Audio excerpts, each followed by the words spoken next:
Hi, my name is Michael Sipos, and I'm the UF Extension Florida Sea Grant Agent in Collier County. And today I'm going to show you how to fillet one of my favorite grouper species, the Scamp Grouper. So they're a little bit smaller than the gags or reds, but they are way more delicious in my opinion. So follow me and you're going to learn some distinguishing characteristics between this grouper and some other species of grouper, as well as some general life history facts on while we fillet along. So yep, I'm going to move the camera closer and so you can get a better look at my hands, and we'll get started.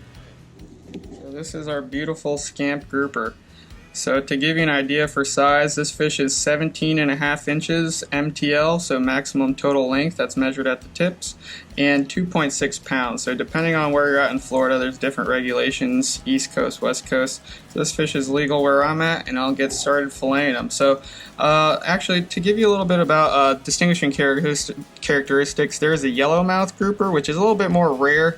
You'd have to go more in the southern portion of Florida, and they're more deeper bodied, so sort of dorsal, ventrally elongated, so a little bit more wider, while this is more slim and compressed.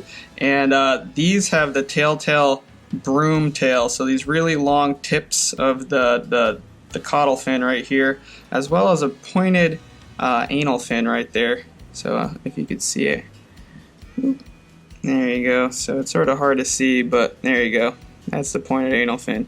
Other than that, their pattern's similar, and the yellowmouth grouper has a yellow mouth. So do these, but you can tell apart from those pointed tips and that pointed anal fin. So let's get started here.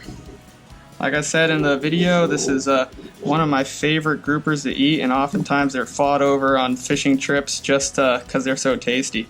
So I'm gonna go cut towards the tip of the head all the way up, doing that about 1/2 inch, 1/4 inch incision, just using my knife tip.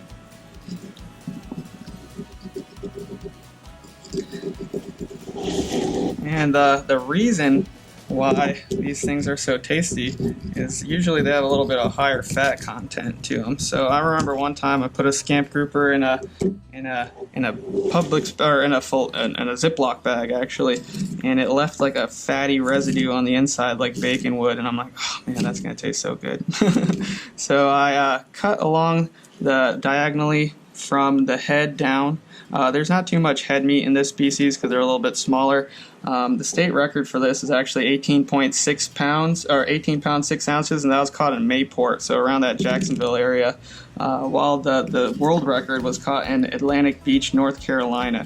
So these fish, anywhere from, if you look it up, it's always Massachusetts down to Brazil, but really the Carolinas down to, the Gulf area is where you would find the majority of scamp, and they're going to be around a little bit taller structure than like red grouper or something. Not like that, you could find them on those potholes bottom, but they really like those ledges. That's where scamp call home. So I skin my backbone along it, and look at that fillet.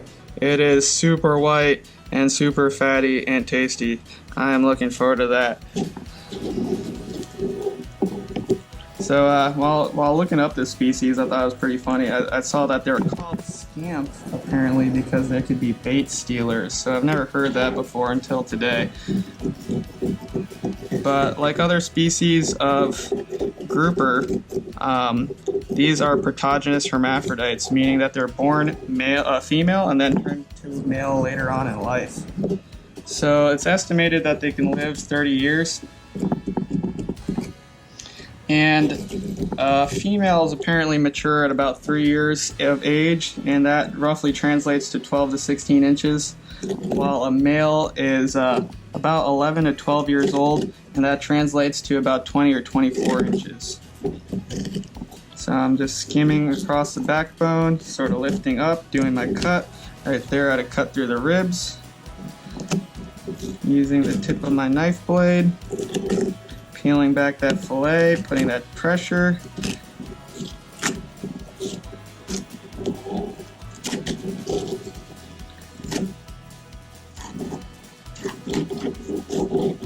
And it's off. So there's your other beautiful fillet. I got some of that internal body cavity lining there, so we're going to cut that off once we skin our fillets. But this is your filleted out Scamp Grouper. let's put him off to the side.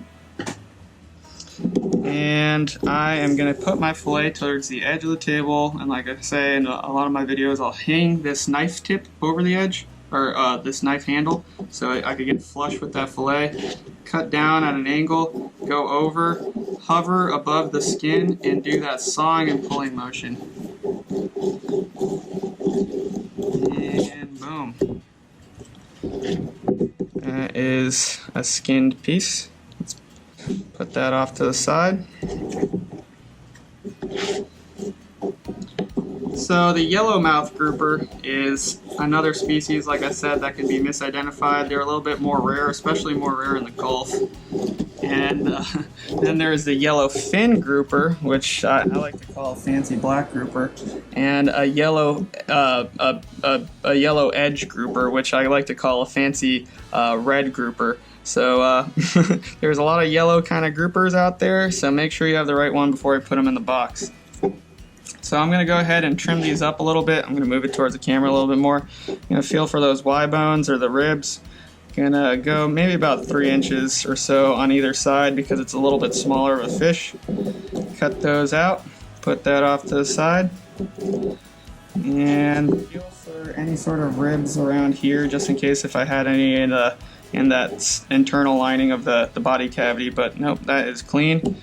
And you can see there's little to no red on this fish, and it looks fatty, so tasty. This, I definitely will have some sort of ribs in that area, so after I'm done cutting out these Y bones, I'm going to move over there and make sure I take care of that. Cut that off, boom boom, put that there, cut this, and that is it. So we have both our fillets here, and I hope you guys learned something, and thanks for watching.